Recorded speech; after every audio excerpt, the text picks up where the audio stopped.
je me présente peut-être juste rapidement. Donc, Étienne Cholin, moi, je suis responsable environnement qui couvre pas mal de choses donc, au sein de la direction de l'eau de Grand Chambéry. Et je me suis occupé, entre autres, du projet eau pluviale qu'on a mené depuis 3 bonnes années maintenant. Voilà, je vais y revenir. Alors, la présentation que je vous propose aujourd'hui, en fait, c'est une présentation que j'ai faite en interne du service des eaux, donc pour un certain nombre d'agents du service des eaux, pour leur présenter la GPU. Et finalement, c'est une formation interne dans le cadre du plan d'accompagnement donc sur la gestion des eaux pluviales. Voilà. Donc, je vous la restitue presque telle que. J'ai enlevé quelques trucs, je les modifie un tout petit peu, mais voilà. Je vous propose 4 parties. Vous pourrez réagir entre-temps. On l'a coupé. Rapidement, le contexte pour que vous puissiez vous situer. Pourquoi on en est là aujourd'hui. Le détail sur la compétence, en fait, en vous proposant une lecture de ce qu'on a écrit dans le projet de délibération. Ensuite, rentrer un petit peu dans le détail des nouvelles missions qui sont liées à cette compétence. L'organisation du service des eaux qui comprend maintenant la gestion des eaux pluviales. Voilà. Et puis, la question du portage politique. Voilà. Et puis, en dernière partie, l'aspect budget, moyens, financement. Voilà. Où on est parti et où on essaye d'aller. Alors, le contexte. Rapidement, Grand Chambéry, c'est 38 communes, un peu plus de 130 000 habitants. Sont exercées en régie les compétences eau, assainissement et gestion des eaux pluviales urbaines. Voilà, donc c'est quand même particulier, c'est-à-dire qu'on n'a pas de délégataire sur ces compétences, on gère la totalité en régie. La GEMAPI fait aussi partie de la compétence Grand Chambéry, mais pour le coup, elle a été déléguée aux 6 Albes qui s'occupent du bassin versant du lac du Bourget. Mais bon, ça reste proche en termes de gestion, donc c'est simple aussi. Voilà, et on a 2 gros bassins versants. On est en amont du lac du Bourget, donc il y a un vrai enjeu qualitatif de toute l'agglomération en amont du lac, donc à la fois sur les cours d'eau et sur le lac. Donc ça fait longtemps qu'il y a un travail de fait globalement sur l'eau, d'un point de vue qualitatif, donc les eaux pluviales en font partie, et puis le bassin versant du Chéran sur la partie Bauges. Voilà. Et donc le projet sur lequel je vais revenir un tout petit peu, de gestion intégrée des eaux pluviales. Voilà. Alors, le sujet de l'eau pluviale était déjà dans les tuyaux, mais là c'était un projet un peu plus précis. Un petit peu un historique des choses sur l'agglo pour que vous compreniez bien. Sur la partie, enfin en 97, pardon, il y a eu la création d'un service unifié eau potable et assainissement. En 2000, donc ça fait déjà 20 ans, l'agglomération a pris en charge l'exploitation des réseaux séparatifs eau pluviale. Donc ça fait 20 ans qu'on est exploitant des réseaux. Donc c'est une partie de la compétence eau pluviale urbaine d'aujourd'hui. Et puis, au fur et à mesure aussi, puisqu'on faisait déjà l'instruction des dossiers de permis de construire pour l'eau et l'assainissement, on l'a fait aussi sur le pluvial. Donc, on a développé finalement la compétence instruction, conception des projets neufs en eau pluviale. Voilà, on a eu un schéma directeur en 2008 eau pluviale, qui était un schéma, on va dire, classique de cette époque-là. Bon, je ne le détaille pas plus. J'ai mis comme date importante 2017-2019, donc c'est d'abord une étude stratégique préalable, puis un schéma directeur de gestion intégrée des eaux pluviales, qu'on a étendu aux Bauges, puisque la communauté de communes des Bauges a rejoint l'agglo en janvier 2017, si je ne dis pas de bêtises. Voilà, étude stratégique. Donc, on a pris le temps de la réflexion avant de faire un schéma directeur proprement dit. Voilà. La compétence, elle est effective dans les statuts de l'agglo depuis le 1er janvier 2019. Ça ne veut pas dire que tout est calé, mais voilà. J'ai remis la signature des principes IWA de 2018 dans lequel on a inscrit quelque chose de fort sur la gestion des eaux pluviales. On souhaite avoir une gestion intégrée, etc. Ça, c'est le volet un peu politique d'embarquer les élus dans notre projet. Et puis, ce qui nous reste à finir, donc, c'est l'approbation du zonage pluvial, donc, qui était un des volets du schéma directeur. Pour être concret, on a déjà fait une enquête publique l'année dernière, mais on l'a refait cette année parce qu'elle était retoquée. Voilà. Approbation des contours de la compétence, c'est-à-dire la délibération qui n'a pas été prise encore, même si elle est prête depuis un bon moment. Et puis, à partir de 2021, le budget qui sera effectif. Alors, le budget en termes de transfert, mais je vous en parlerai dans la dernière partie, et avec les moyens complémentaires qui sont demandés par rapport à la nouvelle compétence. Donc, il y a un peu un décalage dans le temps entre les outils et la réflexion et la réalisation. Voilà, le contexte, du coup, je vous l'ai déjà un petit peu fait. Il y a une fusion de territoire. Donc, il a fallu harmoniser les compétences sur ce qui était fait sur l'agglo en bas, notamment l'exploitation en eau pluviale, donc qu'il fallait étendre sur la partie gauche. Et puis, finalement, l'exercice complet de la compétence sur l'ensemble du territoire. Contexte, on va dire, géographique.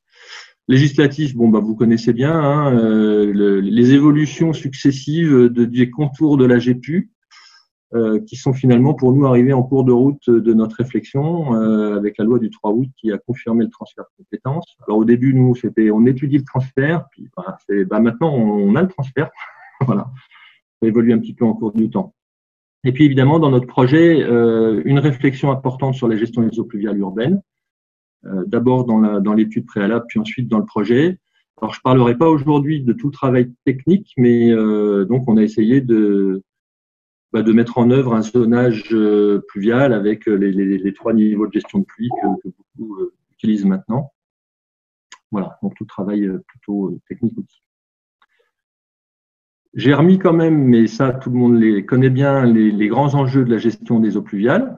Voilà, l'aspect qualitatif, l'aspect risque, l'aspect recharge cours d'eau nappe, hein, donc si on a un filtre, tout l'aspect cadre de vie, bien-être, et puis l'aspect coût. Ça, c'est les 5 grands enjeux, donc avec la nécessité de changer vraiment de pratique. Alors, ça fait un moment hein, qu'on essaye de changer les pratiques, mais on l'affiche encore un peu mieux. Voilà. Et on passe d'une logique gros investissement à une logique gestion intégrée où finalement, financièrement, on propose de basculer d'un budget de gros investissements, on maîtrise tout, on sait tout faire, on fait des gros ouvrages, à on met des moyens sur les capacités d'accompagnement pour faire autrement. Donc, budgétairement, c'est un transfert d'investissement vers fonctionnement. Pas sur le même ordre de montant, mais c'est un peu ça l'idée. Et donc, on a inscrit 4 principes voilà, qui traduisent les enjeux et les moyens, évidemment, de changement.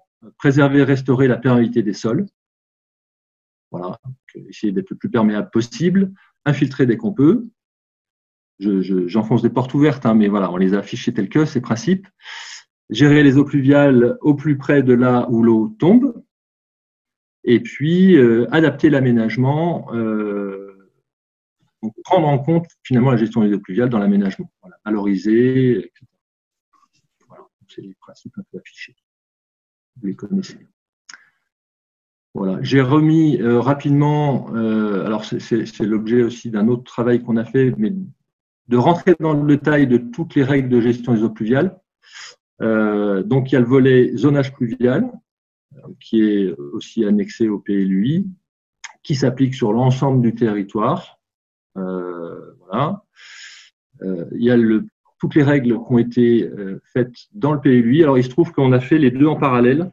On a eu cette chance-là, c'est qu'on a élaboré le zonage en même temps que le PLUI s'est construit. Donc, on a pu très bien travailler avec nos collègues de l'urbanisme. Donc, on a mis des règles assez précises dans le PLUI, mais qui, lui, ne s'appliquent qu'à des projets d'urbanisme. Donc, le zonage s'applique partout. Donc, voilà, il y a des règles dans ces 2 gros documents. Il y a évidemment l'aspect règlement eau pluviale, où on a des chapitres eau pluviale dans le règlement d'assainissement. Donc là, c'est plutôt les modalités de ce qui se passe en termes de raccordement, s'il y a raccordement sur un réseau d'eau pluviale ou un réseau unitaire. Mais il y a beaucoup de choses quand même là-dedans qui sont importantes. pas oublier, par exemple, des valeurs limites de rejet dans un réseau d'eau pluviale qui sont inscrites dans le règlement. Et puis, Elodie, tu l'as déjà dit, mais pas oublier tout le reste. Le code civil, évidemment. Le fait qu'aussi, selon la taille des projets, il y en a certains qui seront en procédure de déclaration d'autorisation au titre de la loi sur l'eau. Voilà. Et puis, d'autres règles à respecter. Voilà. Tout ça s'inscrivant dans le cadre des grands objectifs fixés dans le SDAGE. Pas plus dans le détail, mais c'est bien d'avoir une vision globale de l'ensemble des règles qui ne sont pas à un endroit, mais bien c'est l'ensemble qu'il faut avoir en tête. Alors, la compétence, au sens de la délib. Alors, avant de rentrer dans le détail de la délib, je ne vais pas vous faire tout le détail, surtout que vous ne voyez sans doute pas très précisément mon schéma, mais c'est pour vous expliquer un peu l'esprit. En bleu, au centre, et en violet pointillé, c'est l'ensemble des maîtres d'ouvrage d'eau pluviale, d'ouvrage de gestion des eaux pluviales. Donc, il y a le centre qui est la GPU, donc le maître d'ouvrage qui est donc pour nous l'agglo, des ouvrages publics d'eau pluviale qui relèvent de la GPU, et puis le cercle plus intermédiaire, en violet, c'est l'ensemble des maîtres d'ouvrage, donc il y en a d'autres évidemment. Voilà ce qu'on disait. Et il y a des ouvrages qui relèvent de la voirie, il y a des ouvrages qui relèvent des communes, du département, évidemment tout ce qui est privé, que ce soit domestique, non domestique, ou de l'agriculture. Voilà. Donc ça, c'est les maîtres d'ouvrage. Et puis en orange, vous avez tous les acteurs au sens large de la gestion des eaux pluviales qui sont évidemment très importants. Mais là, je vais rentrer dans le détail de la GPU. Il faut bien avoir en tête que la gestion des eaux pluviales, c'est l'ensemble de tout ça. C'est le sens de mon petit schéma. Alors si quand même, je redis le petit cadre en rouge au centre, je vais revenir évidemment sur ces différentes missions de la GPU, mais il y en a un qu'on a écrit là, qui est la coordination, l'animation de la gestion des eaux pluviales. Donc le service eaux pluviales urbaines se propose d'être le coordinateur, l'animateur de l'ensemble des maîtres d'ouvrage et de l'ensemble des acteurs de la gestion. Dans le projet de délibération, alors ouais, peut-être que je vous dise tout de suite pourquoi la délib n'est pas encore prise. C'est que le travail sur cette délib, la délib elle est prête depuis vraiment longtemps, mais les élus ont souhaité travailler sur la collecte et le transfert financier en même temps. Et ils ne voulaient pas fondre la délib tant que ce n'était pas bien acté en termes financiers. Et donc, comme ça n'a pas abouti encore financièrement, voilà, la délib n'est pas prise. Même si cette délibération, elle a été validée en copile du projet eau pluviale, les contours sont bien définis par rapport, puisqu'on réécrit clairement aussi l'articulation dans la délibération avec voirie, avec GEMAPI, etc. Enfin, les choses sont à peu près calées, mais simplement, voilà, elle n'est pas prise officiellement. On a 4 chapitres dans la délibération. Un premier, je ne reviendrai pas dessus, sur les enjeux liés à la gestion des eaux pluviales, mais ça vaut toujours le coup de le redire, même dans une délib. Un chapitre important sur la définition des ouvrages, du périmètre d'intervention en termes d'exploitation et d'investissement sur la compétence eaux pluviales urbaine. Un troisième chapitre sur la consistance du service en termes de mission qui relèvent de la compétence et qui sont plus larges que l'exploitation et l'investissement des ouvrages de la GPU.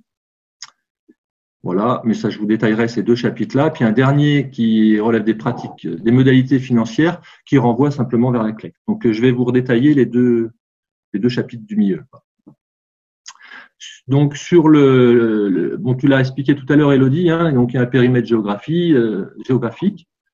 C'est les zones U et AU. Alors, en bleu, vous avez le texte de la délib et en vert, c'est les commentaires.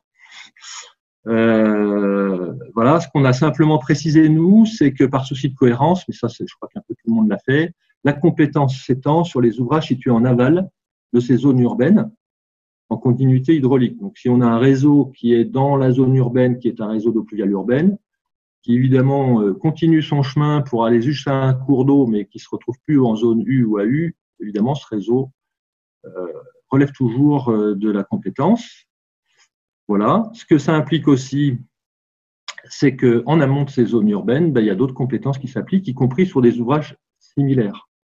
Voilà. Donc, si on a un petit hameau, il y a un réseau vraiment qui ressemble à un réseau classique d'eau pluviale, sous voirie, etc., il peut relever de la commune ou du département.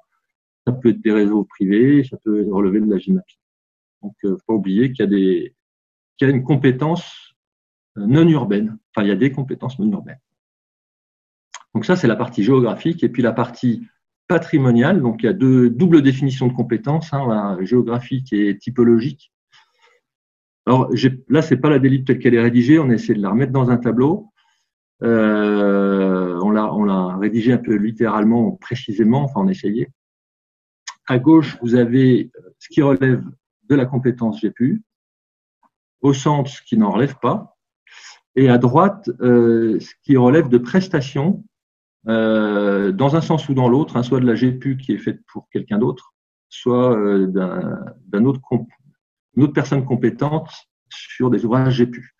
Voilà. Alors, je ne vais pas tout vous faire dans le détail, mais en gros, il y a eu des choix qui ont été portés.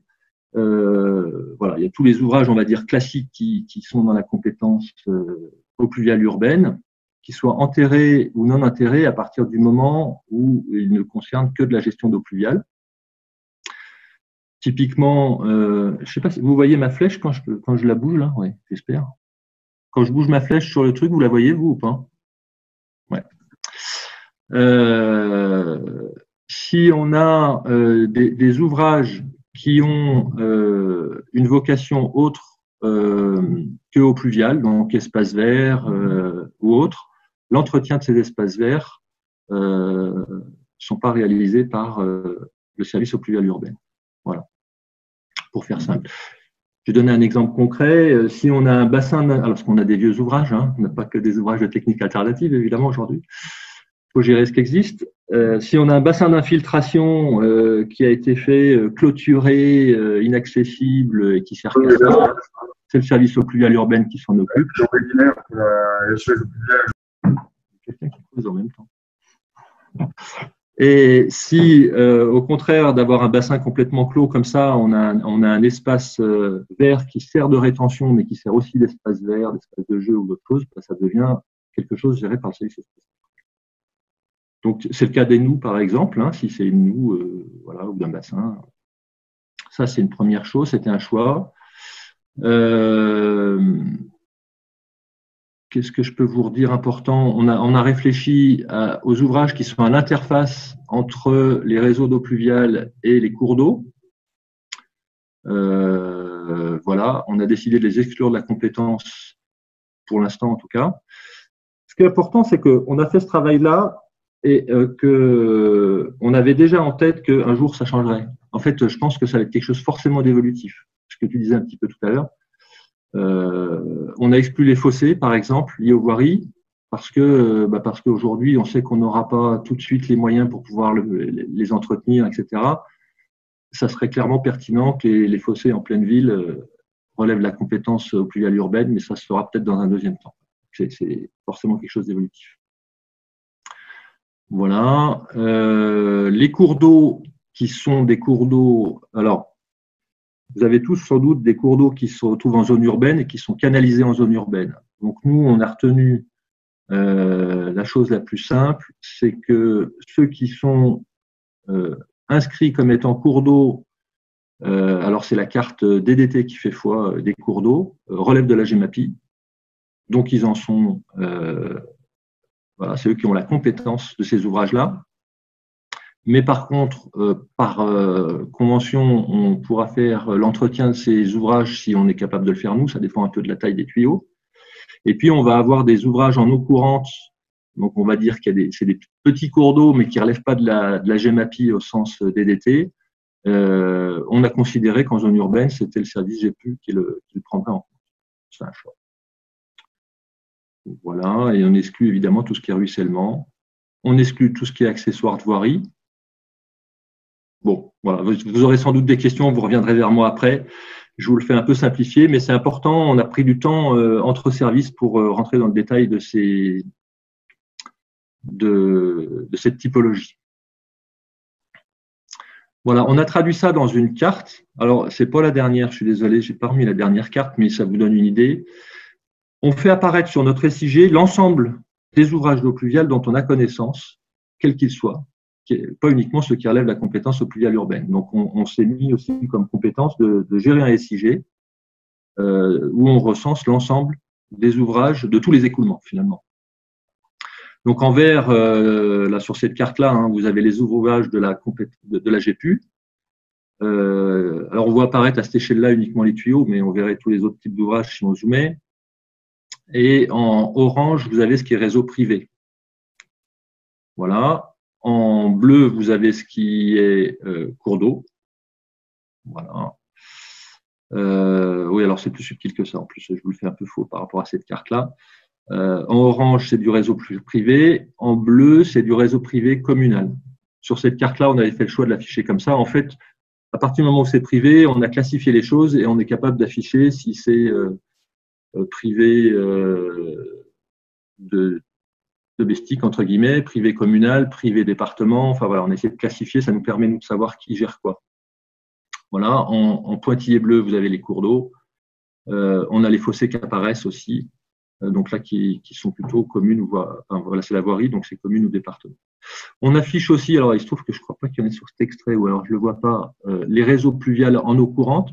Pourquoi on l'affiche? On sait que c'est de la compétence, parce que ça nous semble indispensable par rapport à l'exploitant et aussi ceux qui gèrent les investissements, de savoir qu'un tuyau qui est censé gérer que de l'eau pluviale gère en fait de l'eau courante permanente. Ça veut dire qu'il faut se poser la question du dimensionnement du tuyau quand on veut se raccorder dessus, parce qu'il est pris en partie par de l'eau courante. Et puis en exploitation, c'est pas la même chose d'aller curer un réseau dans lequel, enfin, qui est à moitié pris par du débit, qu'un tuyau qui est sec quand il pleut pas. Donc c'est un élément de connaissance qui est important pour nous. Voilà. On a fait un focus sur des ouvrages particuliers. Enfin, on avait des canaux historiques qui étaient des canaux servant pour des usines et qui finalement avaient été laissés un peu à l'abandon. Il y avait des syndicats qui géraient ces canaux qui n'existent plus, donc c'est un peu du no man's land. Donc on a réfléchi sur ces ouvrages à savoir est-ce qu'il y a de l'eau pluviale dedans, est-ce que c'est privé, est-ce que c'est public. Voilà. Je ne rentre pas dans le détail, mais c'était un boulot un peu particulier sur des canaux. Et puis ça sera des ouvrages à gérer un peu spécifiques. Voilà.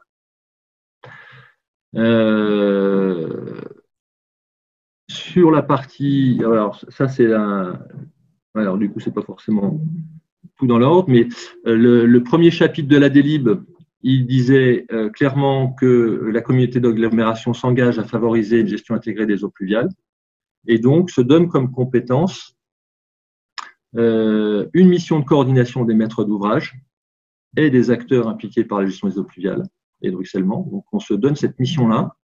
Il faudra qu'elle se mette en œuvre bien comme il faut d'ailleurs, mais bon, là on l'a fait en mode projet. En fait, l'avantage d'être en mode projet, c'était vraiment un pilotage de ce truc-là en mode projet, donc avec un copil, un codec, etc.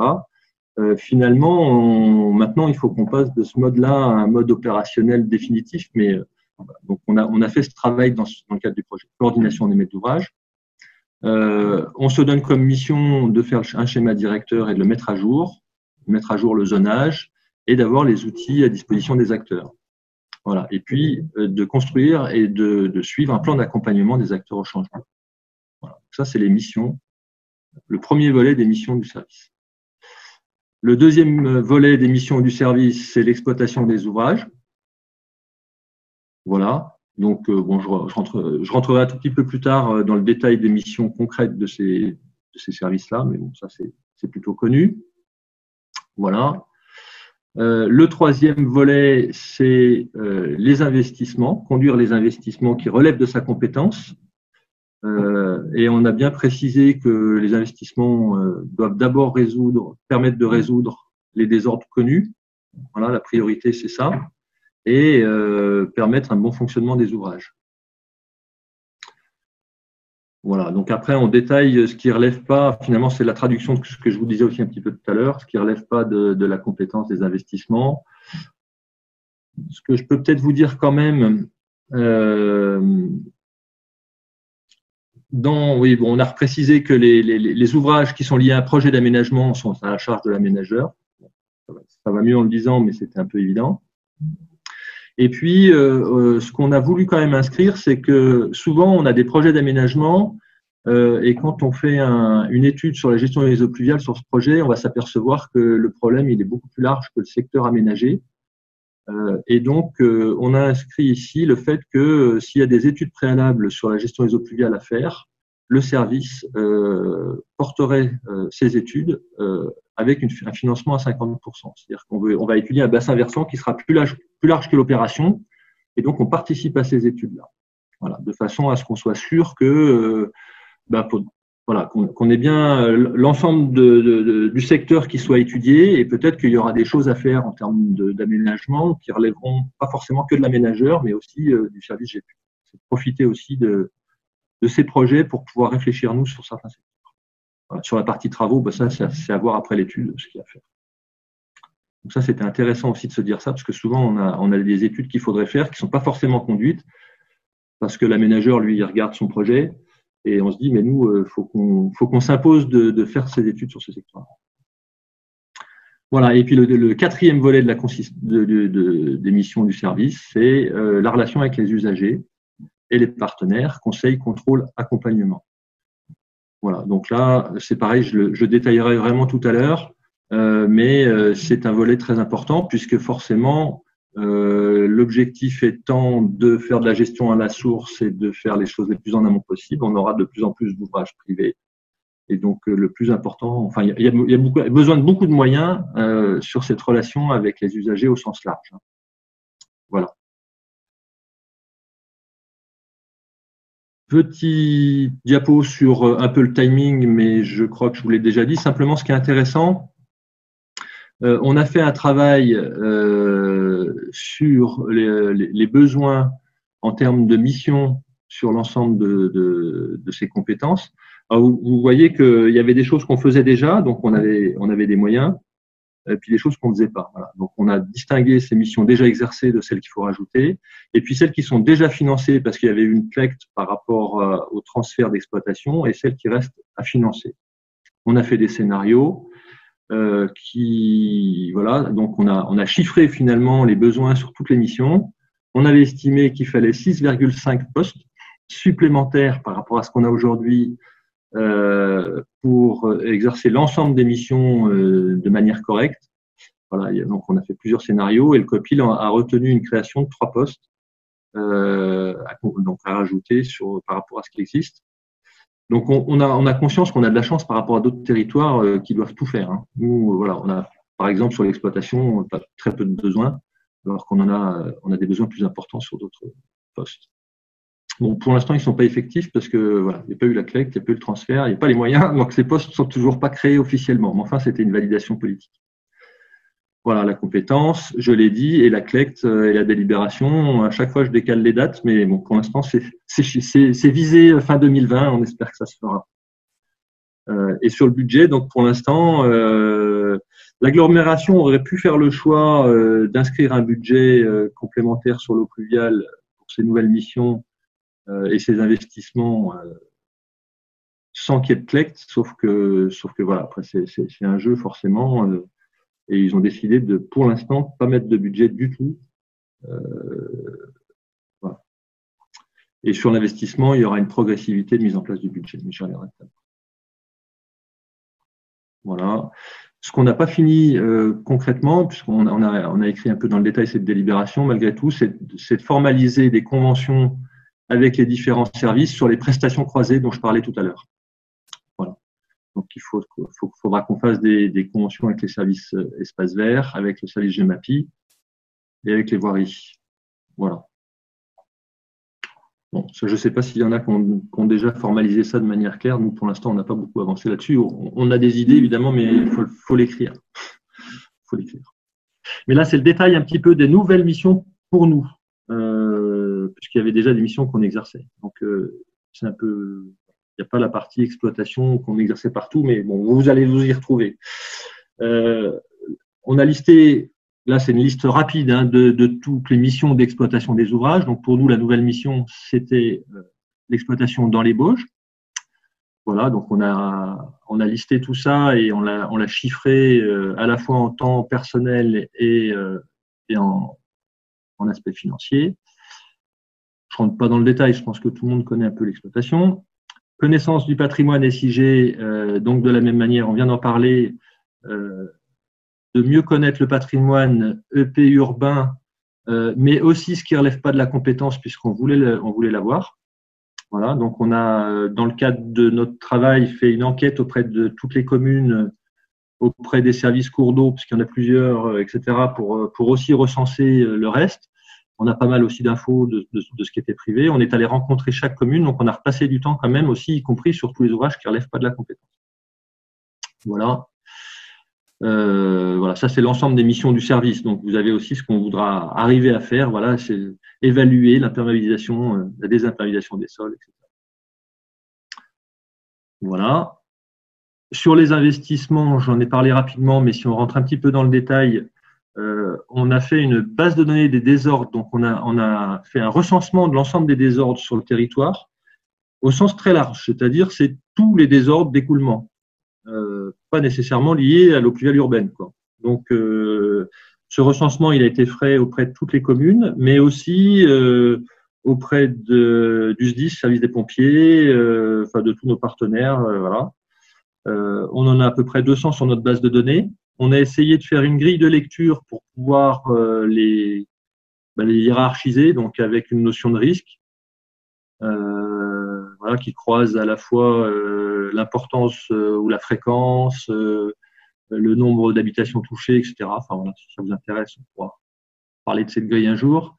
Et donc, les investissements, ça va être finalement de reprendre cette grille et puis un par un, essayer de voir ce qu'il y a à faire. Est-ce que c'est relève de la compétence urbaine ou pas?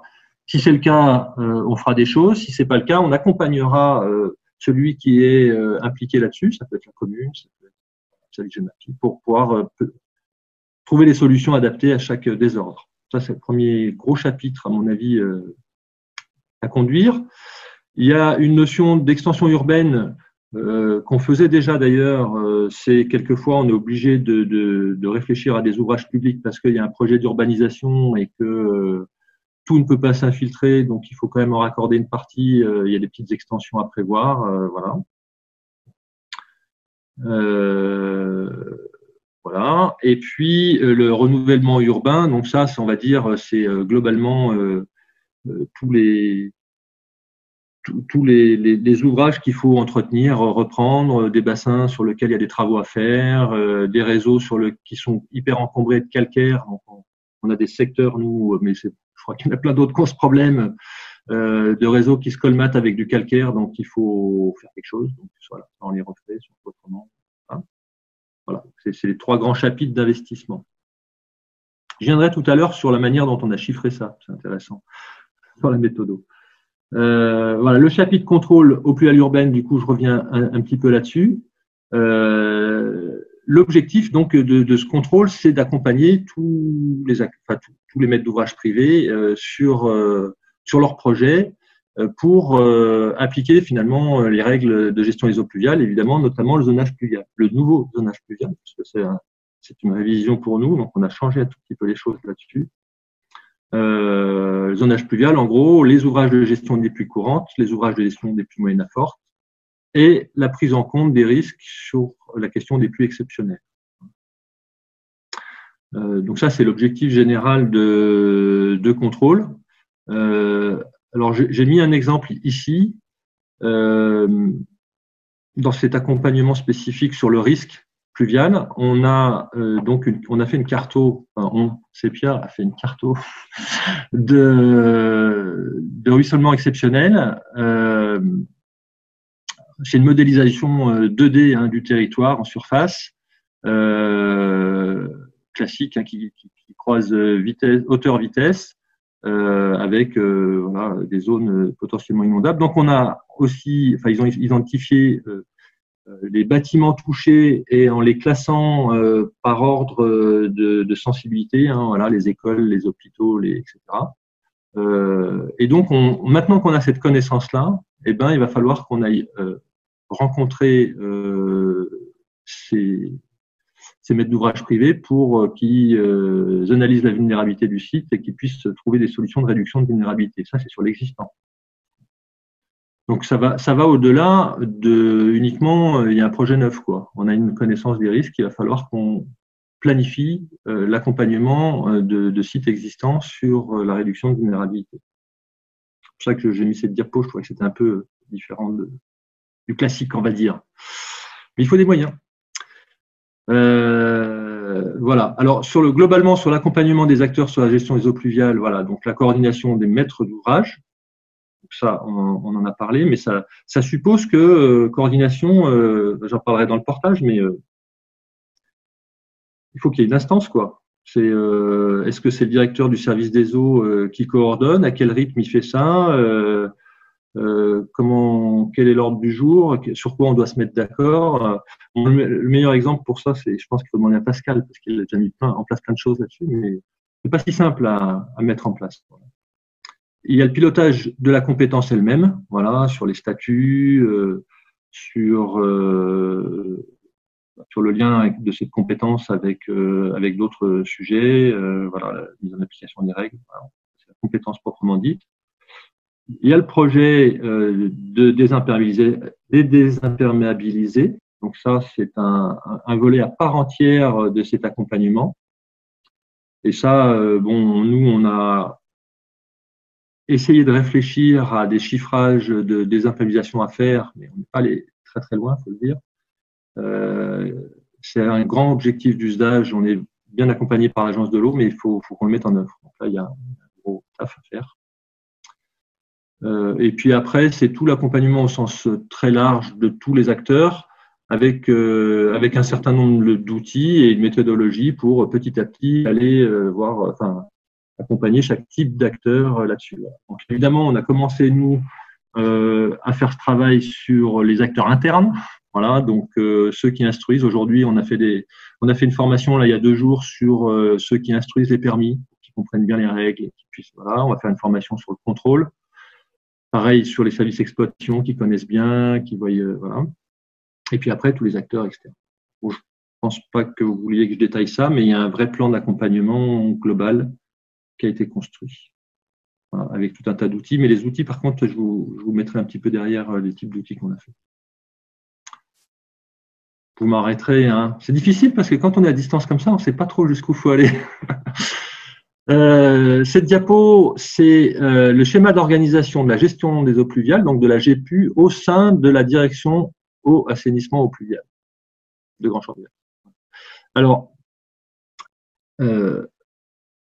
en rouge, donc vous avez dans les cadres toutes les missions eaux pluviales, voilà, un petit peu détaillées. En bleu, c'est des missions qu'on exerçait déjà avant de prendre officiellement cette compétence GEPU. En rouge, c'est des nouvelles missions, soit parce que c'était un territoire sur lequel on ne le faisait pas, là, dans les Bauges, soit parce que c'est des missions qu'on n'assurait pas, voilà, tout simplement. Donc, ce qui est important de voir, c'est que, voilà, les carrés, c'est les pôles du service des eaux, c'est l'organisation hiérarchique du service des eaux. Il y a une direction, une directrice, concret, et il y a 4 grands pôles, avec 4 responsables de pôle, un pôle environnement, qualité, sécurité, prospective, un pôle relations usagers, un pôle infrastructure exploitation et un pôle finance instance. Voilà. Donc, ce qu'on voit, c'est que tous les pôles sont impliqués par la gestion des eaux pluviales. Donc, ça s'imbrique bien quand même avec l'ensemble des services, forcément. On se dit toujours si on va faire un service à part ou pas, ouais, sauf que non, quand même, c'est un peu compliqué. Par contre, on a commencé à travailler dessus, faire en sorte que ce soit le processus eau pluviale qui relève de notre démarche qualité. Donc, on est dans une démarche qualité où on a été certifié ISO 9001. On a pour ambition de relancer cette démarche parce qu'elle a été un petit peu en pause et de l'étendre à la partie sécurité et à la partie environnement, donc démarche de certification. Pour ceux qui connaissent un petit peu ces démarches-là, c'est des processus un peu structurés qui relèvent finalement d'une organisation transversale d'un service. Donc, vous avez l'organisation fonctionnelle hiérarchique, entre guillemets, avec ces 4 pôles, et vous avez une organisation transversale. Et donc, c'est via un processus qu'on pourra piloter l'ensemble de la GEPU. Voilà. C'est comme ça qu'on le lit. Voilà. crois que j'ai dit l'essentiel sur cette diapo, mais on a essayé, vous voyez, et puis ça permettait, nous, c'est pour ça que je présentais ça comme ça, aux agents du service de voir où ils étaient et quelles étaient leurs missions, eux, au pluvial, dans le cadre du service des eaux, parce qu'évidemment, il y en a qui sont quasiment que sur l'eau pluviale, ça peut être le cas, et encore, non, je ne sais même pas si on a. Quasiment tout le monde fait une partie d'eau pluviale et une partie d'autre chose. Donc, voilà, c'est comment ils interviennent dans cette compétence-là. Voilà. Sur l'aspect politique, je le disais tout à l'heure, on a été en mode projet. Donc, le mode projet, il était intéressant parce que finalement, on a mis en place un peu l'organisation.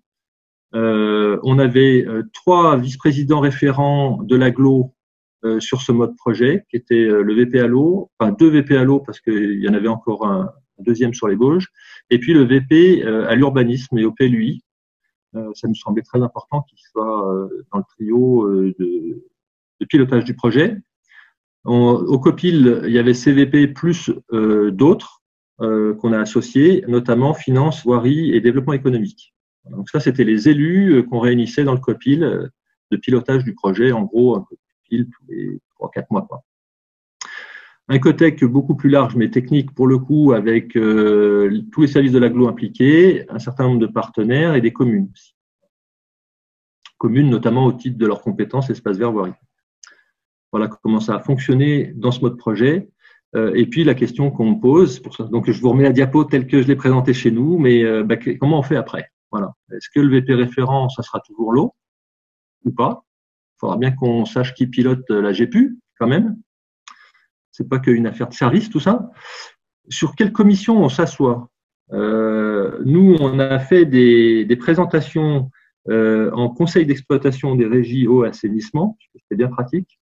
Mais ça se discute très franchement parce qu'ils sont élus des régies eau et assainissement et puis c'est un peu différent.